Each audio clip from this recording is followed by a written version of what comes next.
there were definitely moments where I didn't know exactly what to do. Sometimes you have a manager and an employee, and the manager says the employee is terrible, and the employee says the manager is terrible. And both could be true, right? I think a lot of folks, sometimes we believe the manager and we, assume that the employee is underperforming. Balancing that dynamic with the fact that trust was so important to us, right? Those situations got very tricky.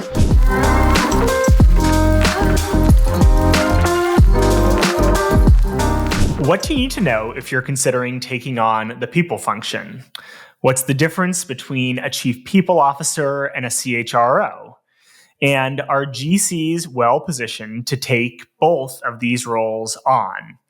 Today, I am joined on the abstract by my friend, Rachel Olchowka, who recently served as the Chief People Officer of Fetch.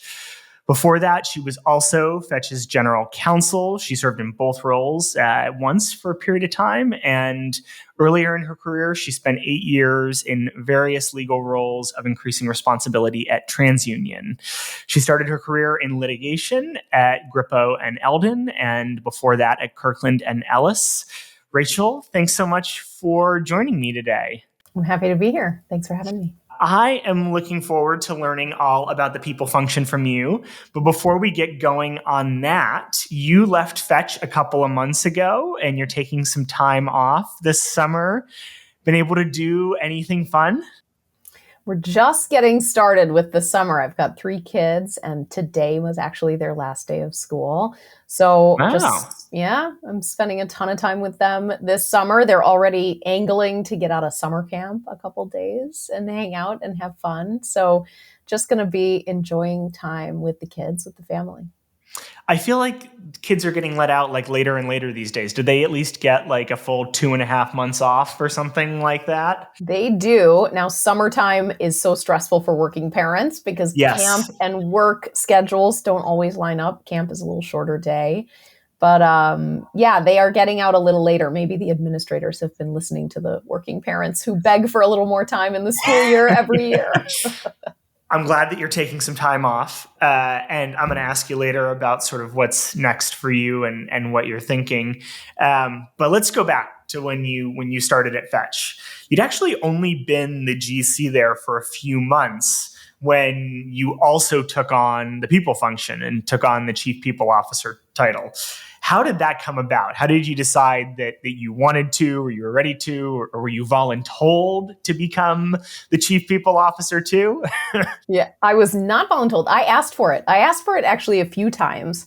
So as soon as I got into the GC role, I was thinking not just about the legal function, of course. So I was the first legal hire GC. So we were busy, right? I was busy building out the function, getting the templates ready, right? Making sure that I understood everywhere that we had risk, we had agreements, we had processes that needed work. But the then Chief People Officer left Fetch after I'd been there a short time, a couple months. And I went to Wes, our CEO, and I said, hey, I've been thinking about succession planning and I've been thinking about this team and I would love to take them on. It was a large team, 35 people, large relative to the size of legal teams, right? Yeah. And he said, thanks for offering to take it on temporarily. And I said, no, I really would like to do it full time. And to Wes's credit, he bet on me. So we took about a little over a quarter to just, have me take on the team, start learning the functions, start leading the team to see how it went. And after a few months, I was in both roles permanently, and that lasted for about a couple of years. What aspect of taking on the people function do you feel like was the steepest learning curve for you, coming from a more strictly legal background? It was all new to me. And so when I was interviewing for the GC role at Fetch, they asked, is there any area of the law that you would need to know as GC that you don't know yet? And I said, yeah, I have 0 experience in employment. So it was an area where I didn't even really have the legal foundation when I took the role on, but learning is my favorite part of working. And so the thought of taking something on that was brand new to me, but that fascinated me. I have always been interested in what makes people tick. I did a psychology major in undergrad. I love the idea of great leaders and great companies and great cultures inspiring folks to do better work than they would have done in a different environment, right?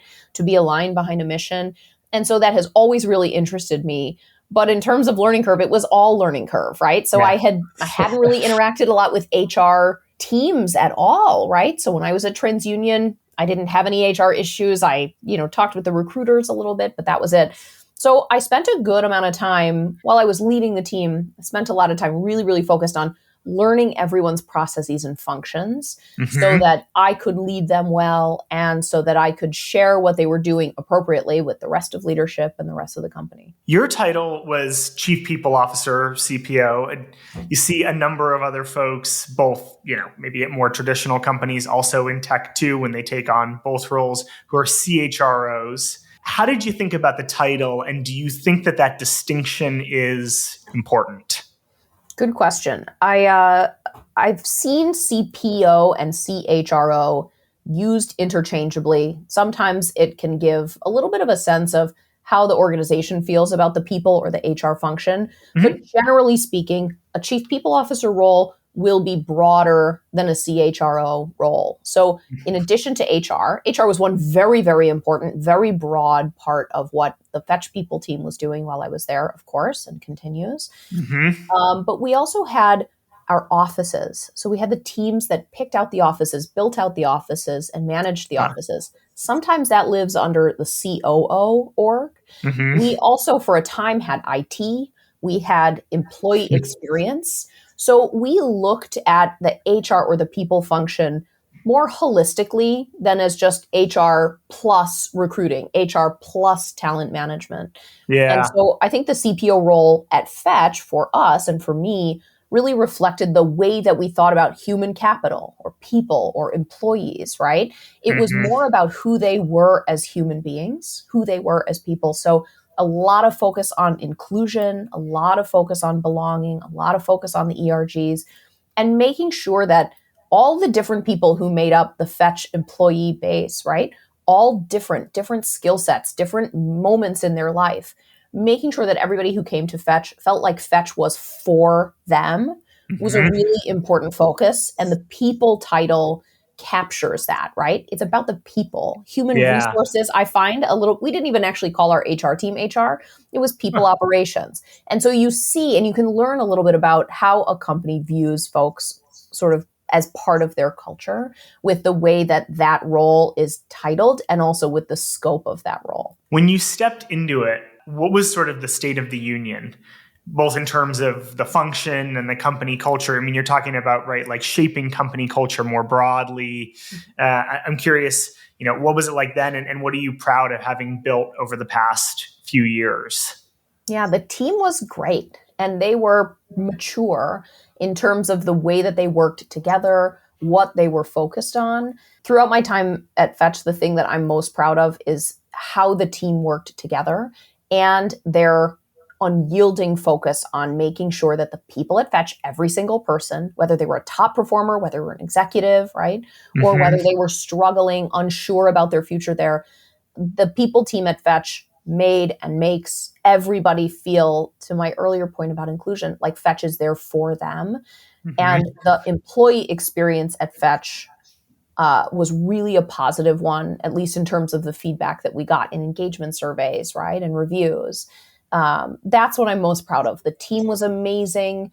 They still are, of course. They work so well together. The teams are cross-trained really well. And so there are no single points of failure on the team. And folks from all different functions would step up when we had a leave or if someone was out or on vacation. The team functioned really, really well together. That is what I'm most proud of. As you rolled out these different sorts of programs like learning and development, or I know you're very proud of the parental leave sort of policy that you crafted, we can chat about that, or different ERGs. I do think with other executives, I mean, of course, there's a thought that like if we have the right culture, the business will thrive, right?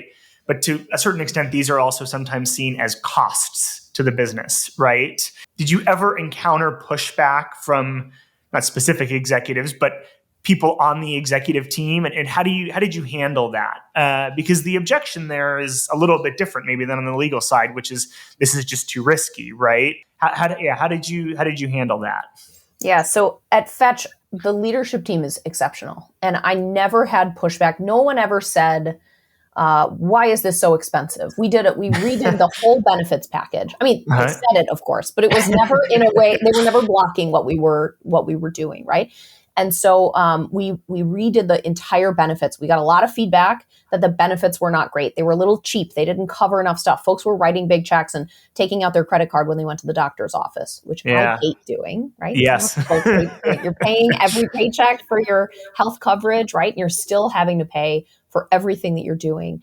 So we just threw everything we were doing with benefits, with a couple of exceptions, in the garbage. We just got rid of all of it. We hired a broker and we said, we want to build something that is really, really exceptional.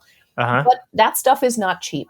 The way that it worked generally when I was talking with the other executives, when we were presenting, this is what we think is important, this is what we think we want to do, to make sure that there was consensus and that everybody was aligned. There was always back and forth negotiating with the benefits specifically. We figured out how to price the different plans, right? So that not everybody would select the plan that was most expensive to the company. But we were all aligned always on making sure that the folks at Fetch felt engaged, felt like they were part of something, and that they didn't have sort of needless administrative hassle when they were living their lives. So I was very, very lucky with the executive team at Fetch. At other organizations, CHROs, CPOs, and GCs face similar sort of struggles or frustration. CFOs often face similar frustration, right? Where you're not driving revenue directly. And so advocating for more expensive plans or policies, or we did a really amazing welcome kit for new employees to really, really make them feel like they were special for having been selected to join us at Fetch, right? So they would start out feeling really great. I didn't get pushback, oh, that's not worth it, or we shouldn't be doing that. Everybody was aligned.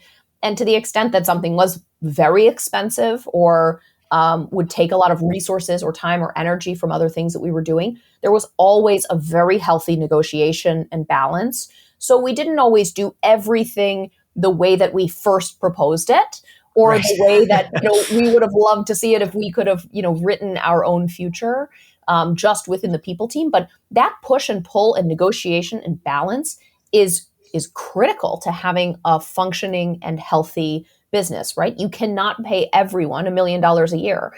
And so there are always going to be trade-offs and negotiations. But the entire time that I was at Fetch, those negotiations were always centered on wanting to make sure that everybody was doing the right thing for everyone working there. I have a little bit of a follow-up on that, which is you're thinking about working with the executive team and having that negotiation. Is the role of the chief people officer a little bit different in terms of crafting the culture within the exec team and how those discussions happen, not just around benefits, but on other issues, than when you were in the GC role sort of strictly, or just coming to things from the legal perspective? This is a really good question. I think when I sort of walked through the doors, the imaginary doors, because I was on Zoom on my first day, I started during the pandemic. But when I started at Fetch, and I think this is common of first-time, executive leaders, I had a lot of the skills that were important background to be able to do at least the GC role, right? But I didn't have a lot of the executive sort of, I want to say executive functioning, that's not quite the right word, but the skills that you need to work well within an executive team. Now, I learned them on the job, right? And so I appreciated my colleagues being patient with me as I went through my learning curve. But I do think, you find a way to take yourself out of the equation, right? And so if you're chief people officer and you're thinking, we must do this for the people, or this is what I want to have done. And I think we all fall into these traps, especially if you are really passionate about the work that you're doing. You really have to take yourself out of it. And so I was there, right, when we were talking about making changes or improvements. I was there not as the only person who cared about the people, right? Or not as the head of all of the people, but as someone who was bridging between the employees and their needs and desires and the things that we know keep people around, which was constantly changing, right? Bringing that stuff to the executive team as a shepherd of the idea, as opposed to as, this is my vanity project, right? It impacts your objectivity if you approach work in that way. And so it was really important to take a step back, take a step out of my own personal feelings. Parental leave is such a great example because I've had 3 kids while also working. So taking yourself out of it makes it much easier to be objective and to negotiate those things with your fellow leaders, which will always need to happen. Let's talk about parental leave, actually. I'm curious because I know that it's an area that you're very passionate about. What do you think companies should do on that topic? And how do you think they reach the right answer? Is there only one sort of right answer around parental leave, or does it vary based on the sort of like company and employee base that you have? I mean, obviously Fetch is largely, sort of like white collar and office employees. Yeah, talk to me a little bit about what companies should be doing on that topic in particular. I think with any policy, there's never going to be a one-size-fits-all approach across industries, across companies of different size and maturity, right? There are some companies that are so small that they're exempt from FMLA, right? Yeah. And not all companies can afford to pay someone for weeks and weeks and months while they're out on leave, right? I think the guiding principle should be think about the whole family and don't just think about the birth giving parent, certainly. And don't just think about heterosexual couple with a man and a woman having a biological baby that is fully their own, right? There are many, many, many ways to make a family. And so any parental leave policy that doesn't cover surrogacy, adoption, foster care, that doesn't cover leave for pregnancy loss, in my opinion, it should be regardless of the reason for loss, is missing the point. And so thinking holistically about the whole family and how families are created and the many, many different ways that can happen, that's really important. I think another guiding principle would be do as much as you can. And then when you feel like you're at that threshold, really, really go deep with, is there more that we could do? So there are a lot of elements that make up a parental leave policy. Certainly there's the time away from work. And there are some really HR specific details there around short-term disability, et cetera. You got to think about the time away from work. At Fetch this spring, we rolled out a baby bonus where we would pay a cash bonus to folks as soon as they let us know that the baby was born, because we know that when you have a baby, it's an expensive time in your life. So there are many, many different things. Phased return to work, working with the managers so that they really understand what parental leave is, why it's important, and how to objection handle with the rest of the team, right? So some folks feel, oh, I have to take on all this extra work because so-and-so is out for weeks or months at a time. Starting to look at leaves as a positive opportunity for the team, which I firmly and genuinely believe they are. I have benefited from getting to do different work that I hadn't been exposed to before when a colleague was out on leave. There are also really important lessons around efficiency when folks go out on leave, right? You don't have to spend 8 hours on every contract, right? Not everything has to be perfect. And those are really important lessons for the whole career and, maybe life in general, right? So I think viewing leaves as positive and then providing that support, and people teams are important, leaders are important as well here, making sure that the teams don't get crushed when folks go out on leave. So you can bring in temporary help, right? You can shuffle work around, which obviously depends on the function. So taking a holistic view, as opposed to saying, oh, give this person some time off because they need to recover from the physical, after effects of pregnancy and childbirth, thinking about it in a broader way is important. Last point I'll make is, parental leave covers not just the birth-giving parent, if there is a birth-giving parent, right? But in a family like my family, where it's my husband and I, and we had 3 biological kids, parental leave for the non-birth-giving parent is for the birth-giving parent, right? So that you have support, so that you can get sleep, so that you can have a little bit of help. And so it's common, I think, for folks to say, do we really need to give the dad 8 weeks, 10 weeks, 12 weeks off? But it is really about the whole family unit and not just about the parent who gives birth or doesn't give birth. So lots and lots of considerations, but that guiding principle of do as much as you can and then push a little bit further. I know when I was having babies, I so appreciated TransUnion's support and the ability to go off and focus on building my family without also being sort of wrapped up in work at the same time.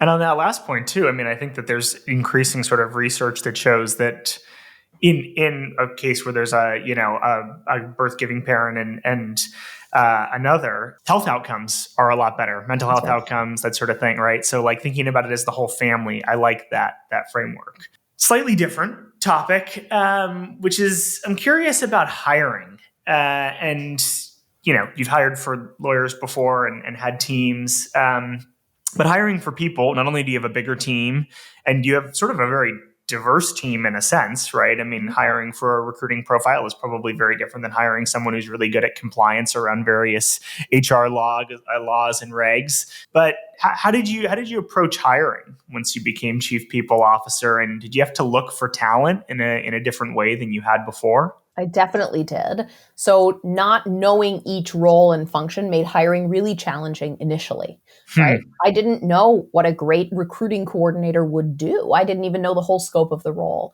So I spent a lot of time personally really understanding the JD, the job description, right? But it wasn't just about the job description. It was about the job and the work. And so it was useful for me when I first took on the chief people officer role, I would really dig in. I would shadow folks. I would try to understand their role well so that I could understand beyond culture fit is a little bit of a tricky phrase because I think folks can use culture fit in interviews to end up intentionally or not with a homogenous team. Sure. Right? But culture fit for us at Fetch was really more about our performance culture. Is this someone who can work in a very, very fast-paced, very dynamic environment where things change quickly? And not just can they work in that environment, but do they thrive in an environment like that? Do they crave an environment like that? And so on both the people and the legal side, that was really important because there is a profile of an HR employee or a lawyer who has been doing the same thing for a long time or who has a really firm point of view on the way that things should be done or must be done. So that would not have worked at Fetch. Maybe it would work in a compliance-focused function in a heavily regulated industry, right? And so looking for folks, for us, the main focus was, will they love this environment? Does this give them what they need, what they crave, what lights them up, what brings their energy up? And that was the same in people and in legal. In both people and legal, it was very important for us to find folks who were energized by doing things in the Fetch way. So on the people side, that was not being a conventional HR function. If there was something that everybody else was doing, right, but we weren't doing, we did not just automatically snap to that, right, and just start doing the thing that was common. We pushed, we questioned, we thought really deeply, do we want 9-box performance management? So 9-box is a way to look at not just work or performance, but also potential. We spent hours and hours debating, is 9-box too conventional? Is the way that we're doing things too unconventional, right? And so we spent a lot of time sort of pushing on and challenging the everybody's doing it this way perspective on things. And we did the same thing in legal. And so we were looking for those things as well. The biggest difference for me with hiring was that I was less familiar with the people roles. And so I leaned a little more on my leaders in terms of what they felt was important in the hiring process. I felt really, really comfortable hiring in legal, knowing what needed, but definitely leaned more on the leaders there and also the specific subject matter expertise. To your point about having a diverse team, the people team was made up of folks doing HR, folks doing comp and benefits, folks doing DEIBA work, right? Social impact. We had IT, like I mentioned, and offices. And so we would always start with, can this person do the job? And will they want to do the job in the way that we want them to do the job? So the hiring was very, very similar in people and legal, but the specifics of the jobs and people took a little bit more work on my end to just learn and make sure that we were making the right decisions. The Abstract is brought to you by SpotDraft, an end-to-end contract lifecycle management system that helps high-performing legal teams become 10 times more efficient. If you spend hours every week drafting and reviewing contracts, worrying about being blindsided by renewals, or if you just want to streamline your contracting processes, SpotDraft is the right solution for you.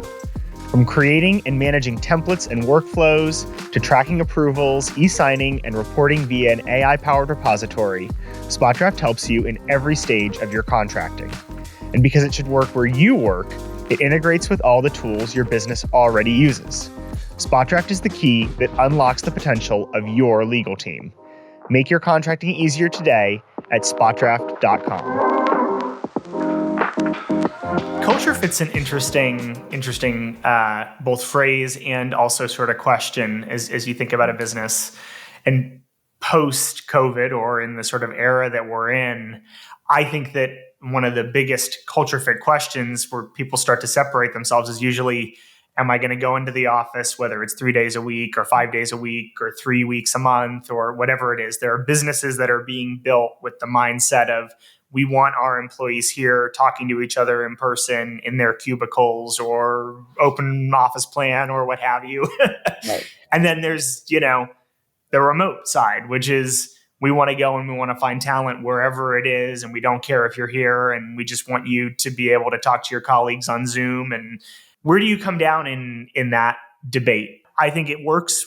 I think both models actually can work to a certain extent. Yeah. But where do you sit from your experience leading people both through COVID and also in the years afterwards? Yeah. There is a personal answer to that question, which is Sure. For me, and it's important to keep them separate, but we'll talk about that. For me, that flexibility, the ability to be at home is really, really important. Mm-hmm. I don't even like traveling for work, right? And so everybody is different. I think part of it is recognizing that everyone really is totally different. So for me, going into the office 5 days a week, commuting into the city from the suburbs where I live, that's like a no for me. That's like a red line for me, work-wise. Yeah. But some people, and we had a lot of people, including young employees, which surprised me at first, who really not just wanted to be in the office, wanted to be in the office every day and wanted everybody else to be in the office every day. And so those are two extremes, right? And then again, there's my sort of personal perspective, which is I really love being home. I love being in my own space. I don't love commuting. I don't love getting dressed up. I am an introvert. So a lot of reasons why I like being at home. But it was also important to be able to separate that out from what's best for the company, because I do believe there are some companies and some functions certainly that do have to be in the office. So the folks who were managing our offices had to be in the office every day or pretty much every day. Right. And then there are some roles where it's a little fuzzy, some roles that work very, very well being at home or being remote all the time. So throughout my time at Fetch, I tried to be open-minded to see the world beyond my firmly held perspective in terms of what's best for my life and my family. We never had a return to office, like a firm requirement that folks be in on certain days or some minimum number of days that ran across the business. Trust was one of our really important core values. And part of that included trusting leaders to make the decisions that were right for their teams. So we did have some teams that came into the office more often than other teams did. And that was sort of led by their leadership, by their managers. And that was good with me, with us, right? But I think keeping an open mind in terms of, shifting needs, requirements. How is it going hiring talent? We had some really interesting journeys. When I started, it was October 2021. So sort of mid-pandemic, but not the craziness of 2020. When the pandemic started, Fetch, I wasn't there, of course, but Fetch had gone fully remote, started hiring folks all across the country. At one point, we had folks in 47, maybe 48 states. I was very jealous of the person or people in Hawaii, but we folks all over the place. And that worked very well for us. We had a really strong Slack culture. We had, there was a strong emoji culture within Slack. And so we saw folks building groups, building affinity groups, building teams, and building camaraderie and relationships really, really well over Slack and virtually, generally speaking. We continued hiring folks all across the country with some exceptions. There were some roles where we wanted folks to be together. We were really, really focused on getting folks together very frequently. And so you wouldn't be apart forever we wanted everyone to meet. We wanted folks to benefit from in-person, face-to-face interaction because it is magic. There's no question about that. Mm-hmm. I think the question is, how often do you have to do it to capture that magic and Yep. for the magic to turn into business outcomes? So we always kept an open mind. We built out our offices in a way that made them really welcoming. We didn't require folks to come in. And so the folks who came in did it voluntarily. We had amazing snacks, great coffee, beautiful offices. And the office design was very intentional. We wanted to make sure that there were spaces for everybody. So every office, every fetch office has spaces for introverts, spaces for extroverts. In our Chicago office, which is our flagship, there's like a little secret nook actually on the most social floor, because we know that introverts mostly benefit from being around people, but they need their quiet, they need their space, they need to recharge. Mm-hmm. And so right behind the big meeting rooms where we did our all company town halls, there was like almost a secret hallway. You wouldn't know it if you weren't looking for it. And it had bench seating, it had booths, it had beautiful views, floor to ceiling windows. And the Madison office has something like that. The Birmingham office has something like that. So we made sure that the offices were welcoming for everybody, not just for the extroverts, although we had spaces for them as well, of course. So that folks would feel welcome when they got there, when they got together, right? The space would facilitate that interaction that was magic. And that worked really, really well. But you have to keep an open mind. Things shift, things evolve. We noticed that our peer companies and a lot of the tech sector moved back in office. We made a decision to continue doing what we were doing because it was working very well for our folks. And it is one of the best recruiting advantages that a company can give itself. Yeah. And so you get great people, right? You get candidates from all over. And there are still a lot of folks who want to be home and want to have that flexibility. So it worked very well for us, but every company is different, and that's not the only way. One of the reasons I was really curious to do this interview with you is I worked with someone who was both a chief legal officer and a CHRO for a period of time. And he would often say that one of the most challenging parts of doing the people HR work was it's much more emotionally charged.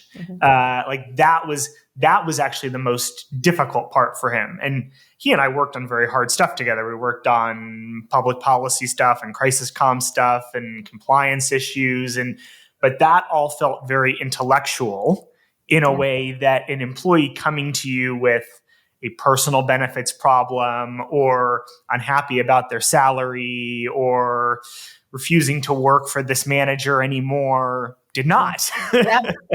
And I'm curious how you made that adjustment. Well, one, I suppose if you found the same thing or experienced the same thing, and two, how you made that adjustment. Yeah, they are roles that have so much in common, the GC and the CPO role.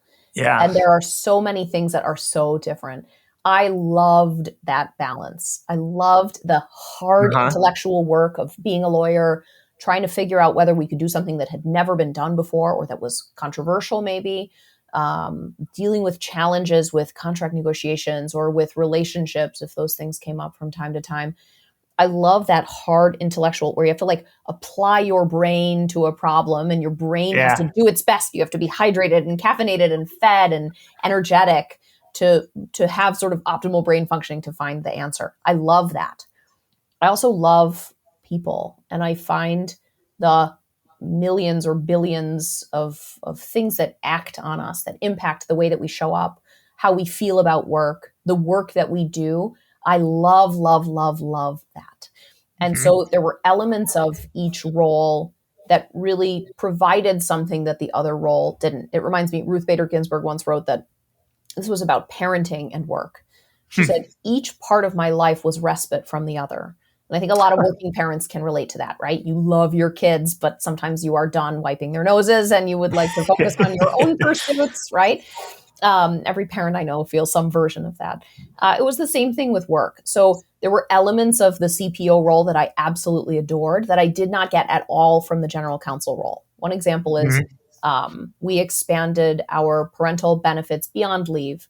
And there was an employee at Fetch who was able to adopt a baby using that benefit. He invited me to the adoption hearing on Zoom. Yeah. And that was really moving and powerful. It gives me goosebumps just talking about it.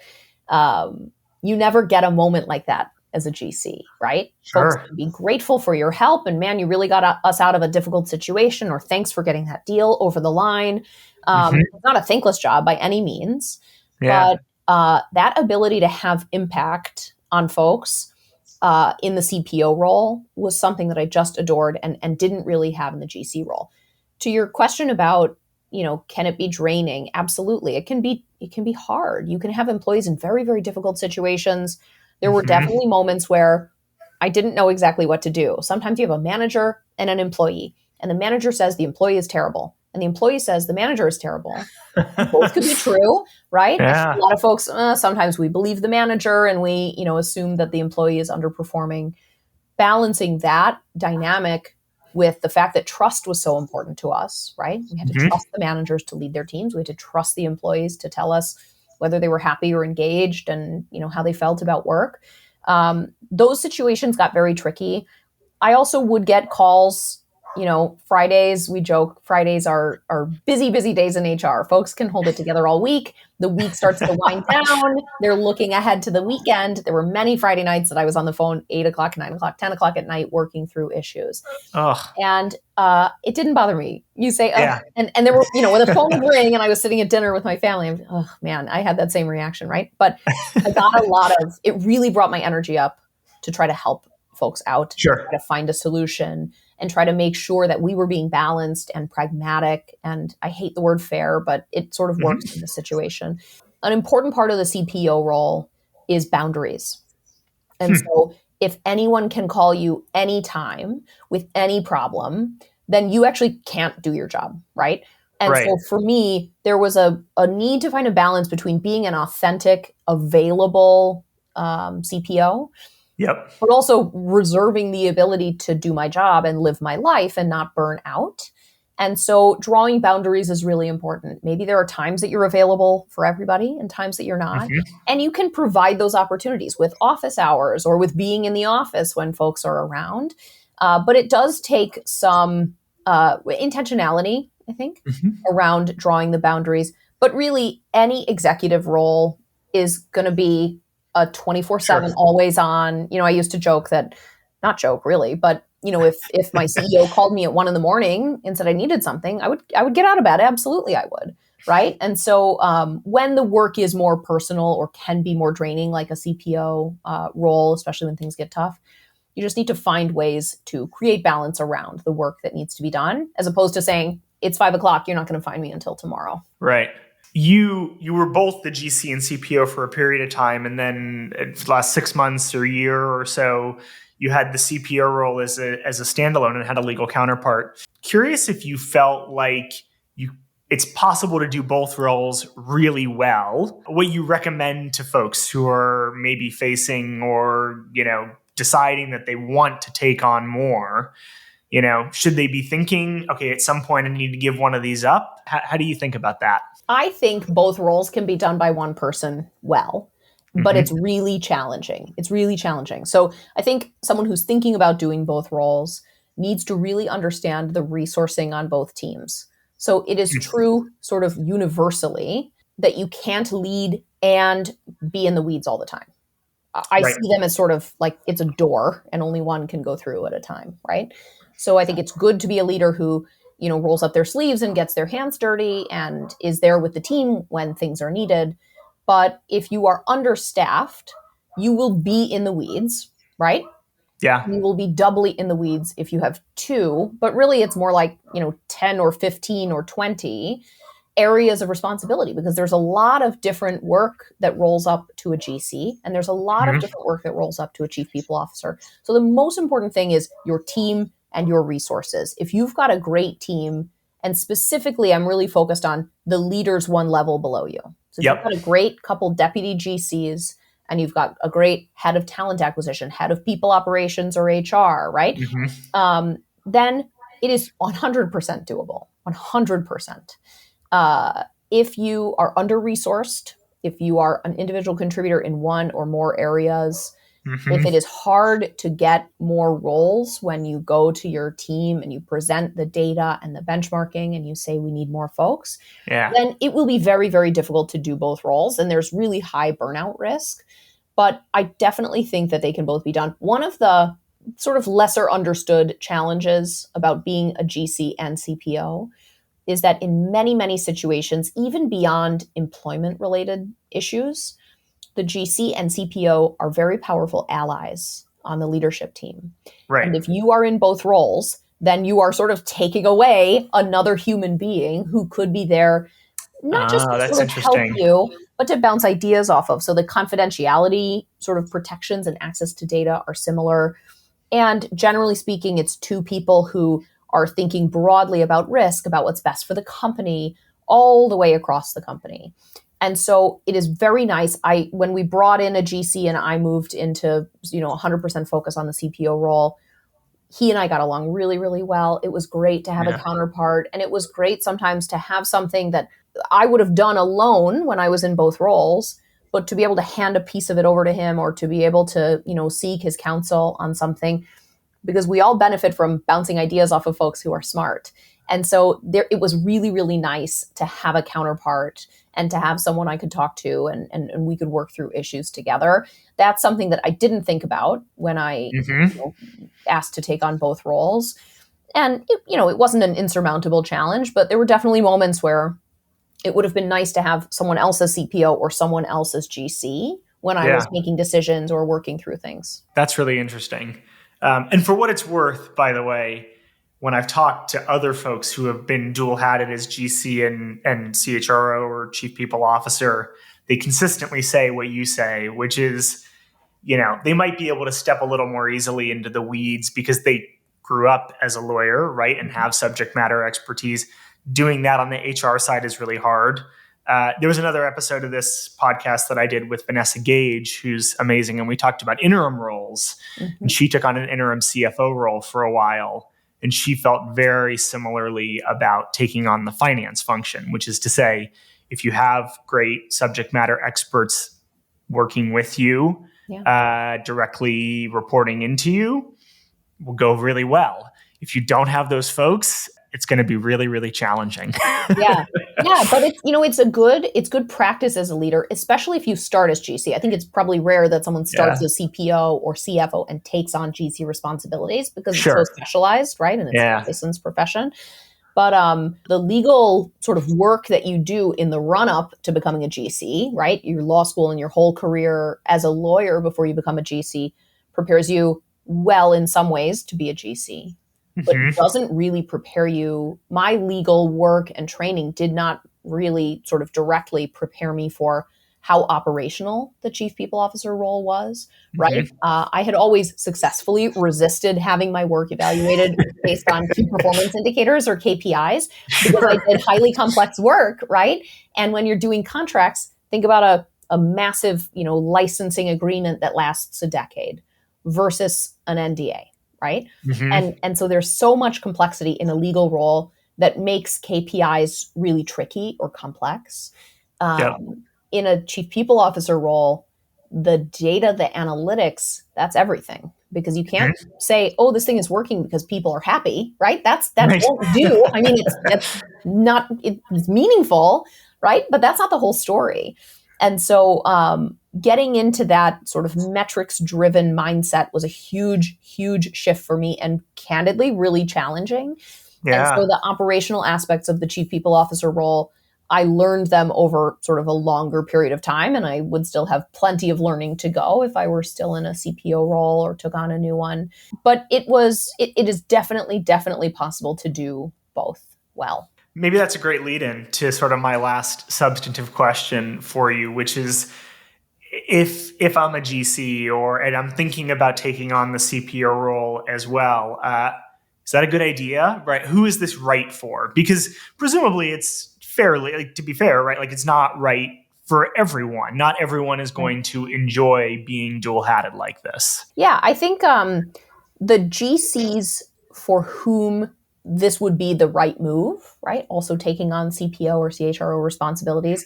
I think the passion for people and culture is a necessary but not sufficient, to be very lawyery, prerequisite to being able to do that role. You have to be energized by the work that comes with being a CPO or a CHRO. So I think that's the first thing. I know a lot of lawyers, and I have talked to a lot of lawyers who said, I can't believe you did that. I would never do that. I would never want to do that, right? And so, but for me, it was like, I wanted it so badly. I really, really, really wanted it. I wasn't on the fence about doing it. I really, really wanted to do it.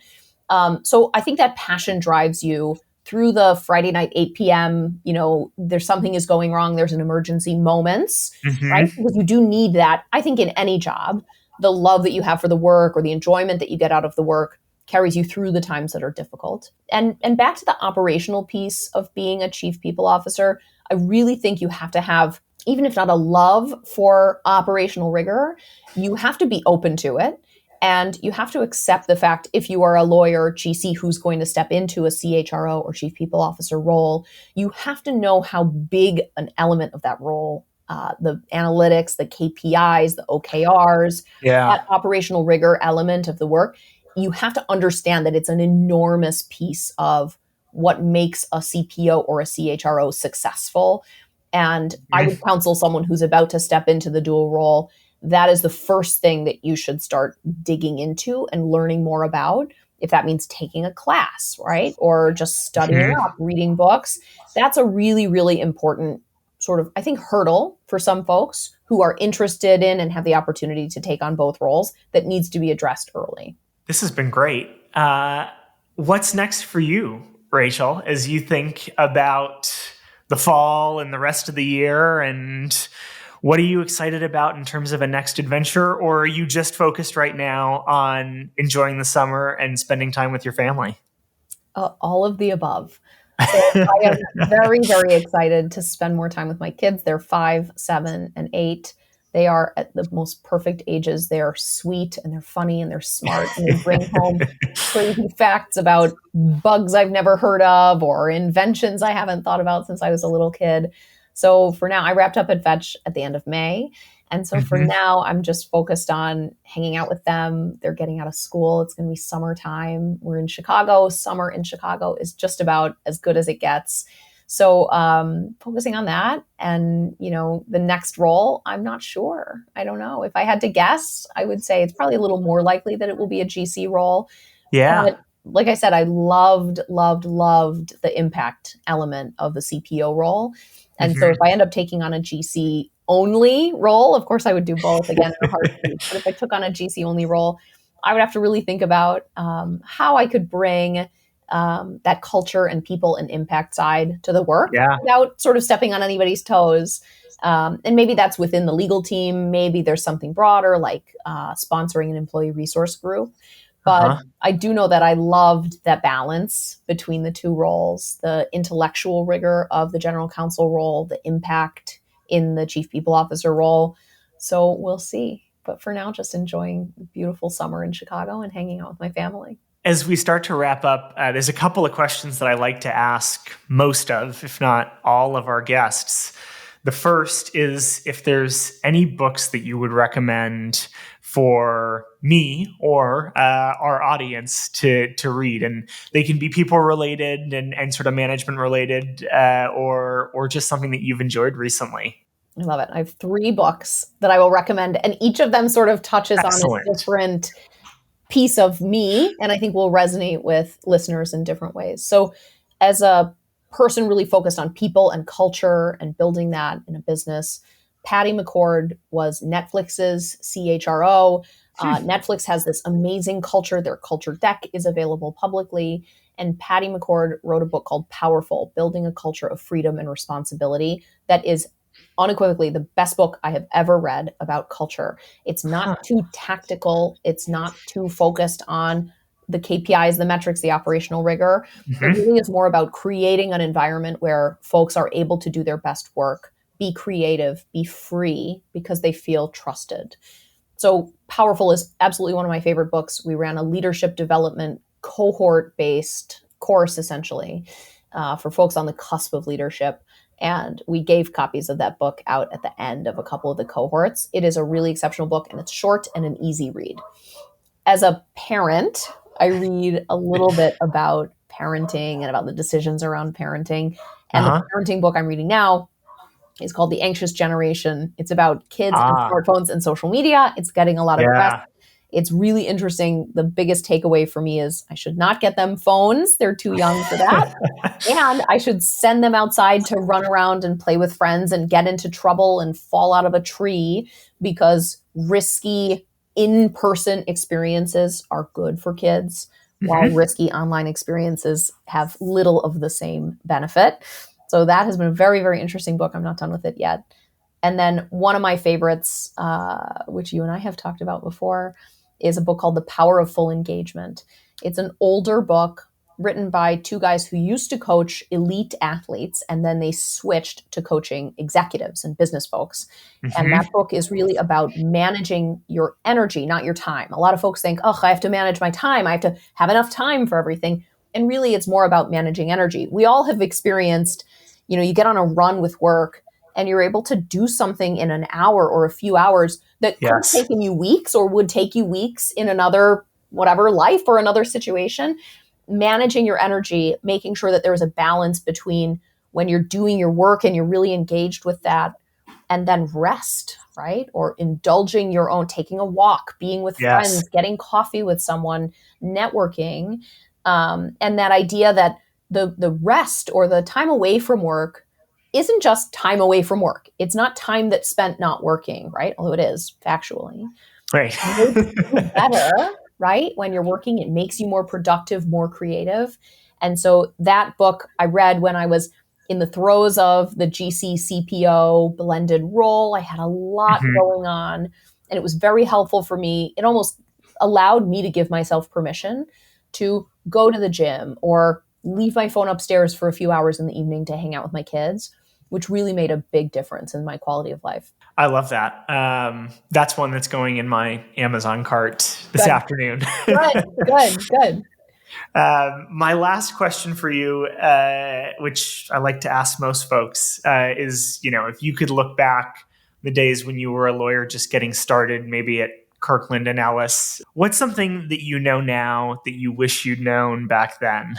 Such a good question. I think if I could give that version of me advice, I would say be a little bit more bold in terms of what is working for you or not working for you. So I was a litigator for 5 years. I went to law school to be a litigator. That was the only reason I wanted to be a lawyer to begin with.